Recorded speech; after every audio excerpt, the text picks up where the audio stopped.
I'm Shannon Kogan in the Wave 3 newsroom, and this is what's straight ahead on Wave 3 News at 6, restoring voting rights for felons. The outgoing Kentucky governor makes a solo move, the governor-elect weighing in. And new word in the past hour on a deadly shooting. Police confident on who they think fired the gun, but are not filing charges. That's new. And next at 6. Expect more right now. You're watching Wave 3 News. You deserve it. Been working. You deserve it. And we'll help change this community. The right to vote for non-violent felons who've turned their lives around. State lawmakers divided have not been able to pass it, but 2 weeks before leaving office, Governor Steve Beshear takes action on his own. Today, an executive order signed. Thanks for joining us at 6. I'm Shannon Kogan. And I'm Scott Reynolds. It restores voting rights and the right to hold public office to some 180,000 felons. Wave 3 News reporter Connie Leonard is here now. And Connie, the governor hinted that he was probably going to do this. Yeah, guys, you remember when we sat down with him a few days ago. He wanted to talk about his 8 years as governor. He hinted it might happen, and lawmakers in both parties have tried to work on a bill to restore voting rights, but couldn't come to an agreement. That's why Beshear said he signed that executive order.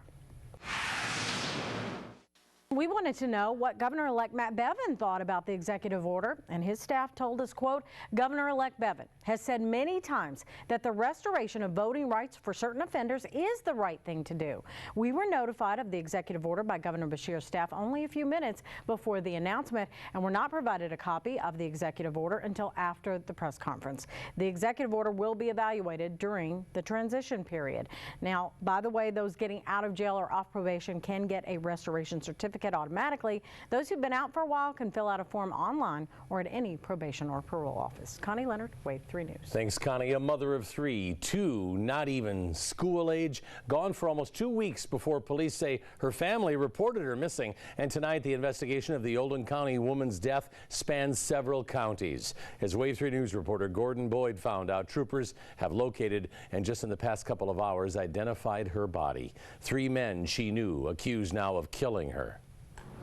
The case stretches across 3 counties, ending here in Shelby. Answers coming 3 days after the family of Angela Hall, also known as Angela Tollefson, reported her missing, but almost 2 weeks after troopers believe she died.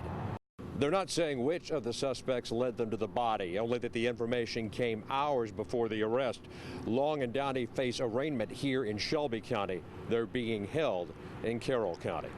In Shelbyville, Gordon Boyd, Wave 3 News. Few details known tonight after a deadly shooting in Grayson County. This happened around noon Central Time today on Hickory Flats Road, just outside of Clarkson. This picture comes from radio station K105. Police say a woman living there had taken out an emergency protective order on her husband, her ex-husband, Donald Selby. They say Selby returned with a gun, threatening to kill her, and Selby was shot and killed by her boyfriend. No charges have been filed. Evidence will be turned over to the Commonwealth Attorney's Office. A robbery in the Jefferson Mall parking lot, an arrest 6 miles away in Butchell. Plenty of police cars trying to get the suspect's car to stop. It did come to an end before 1:30 today at Fern and Moody Liquor Store on Bardstown Road. Wave 3 News reporter Janelle McDonald has been monitoring the developments for us today. She joins us live with exactly what happened here, Janelle. 3 people were in that car, according to Jefferson County Sheriff's deputies, and police were not going to give up until they had them in custody. More than a dozen of them ended up trying to corral the car. LMPD says inside were 2 men and a woman who they want to question about a woman who was robbed at gunpoint of her purse and her cell phone in the Jefferson Mall parking lot. It finally ended at Bradford Drive and Bardstown Road, and sheriff's deputies say they found a gun, pills, and a bulletproof vest inside the car. Eddie Ratterman was amazed by all the officers involved. Yeah, I'd say it's about 7 or 8 miles away. That's a long police chase, but the longer it got, the more cars got unmarked, and the sheriffs and all of them got involved. I never seen nothing like it before in my life, and I'm 83 years old. LMPD says they found the stolen purse and cell phone. They took the three into custody for questioning. In the newsroom, Janelle McDonald, Wave 3 News. Thanks, Janelle. New tonight, the son of a man charged with raping and killing a 7-year-old girl has also been arrested. Scottsville police have charged Bradley Madden with 16 counts of intimidating a participant in a legal process and 16 counts of terroristic threatening. Police say Madden sent threatening private messages to the department's Facebook page, and they arrested him in Tennessee after warning him to stop. His father, Timothy Madden, pleaded not guilty yesterday to charges in the death of Gabriella Doolin. Light Up Louisville is a festive time for families. Metro Police, though, urging those who plan to attend on Friday to stay alert. They say if you see something that does not look right, tell police or security, whether it's an out-of-the-ordinary item or a person's behavior. Also, keep up with your bags, your belongings, your valuables. And remember, be patient with the crowds, dress for the weather, and know your roots. And the trees are trimmed, the ornaments hung. Yeah, but these are special angels. Each angel hung a child that you can help. And tonight, Chief Meteorologist Kevin Harnett is joining us live at the McMahon Plaza Kroger. And that is where the Food Angel Drive is beginning tonight for those food angels. And it's so easy. Just pick one up and you're done and you're making someone's meal.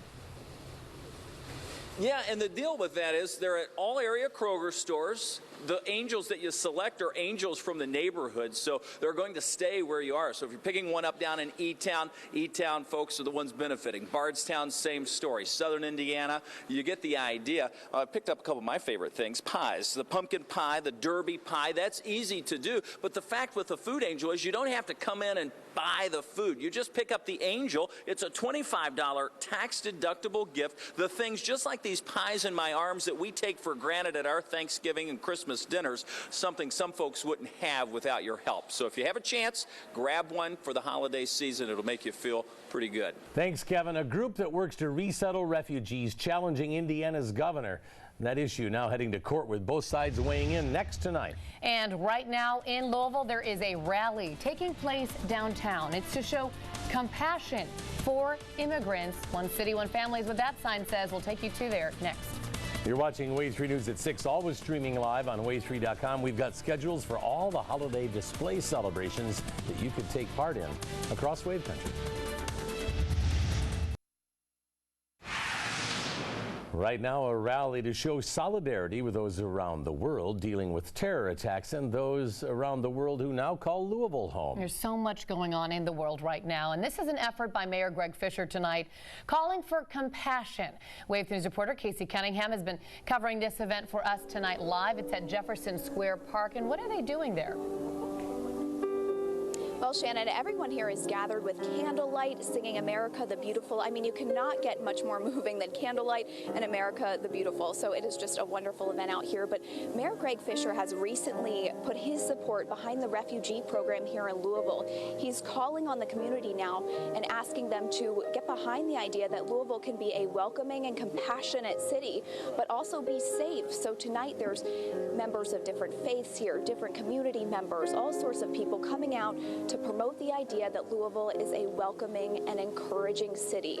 We are expecting Louisville Mayor Greg Fisher to kind of get behind the stand here and speak about unity and speak about peace and speak about Louisville as kind of part of a movement around the nation to promote. It looks like we're about to get started here, so I'm going to send it back to you guys and we'll bring you what's happening now here tonight on Wave 3 News at 11. Live in Louisville, Casey Cunningham, Wave 3 News. All right, Casey, thanks for that. Also developing tonight a legal challenge to allow Syrian refugees into Indiana. A nonprofit that assists refugees in the ACLU wants a judge to halt Indiana Governor Mike Pence's order that stops helping the resettlement of Syrian refugees for now. The suit argues the Constitution and federal law prevent states from refusing to accept refugees based on nationality.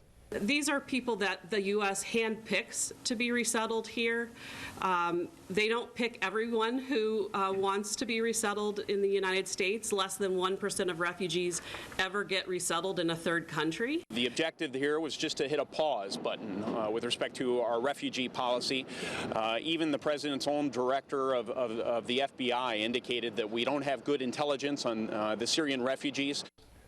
And tonight, Governor Mike Pence standing by his decision, asking for a pause, wanting Washington to address what he calls security gaps.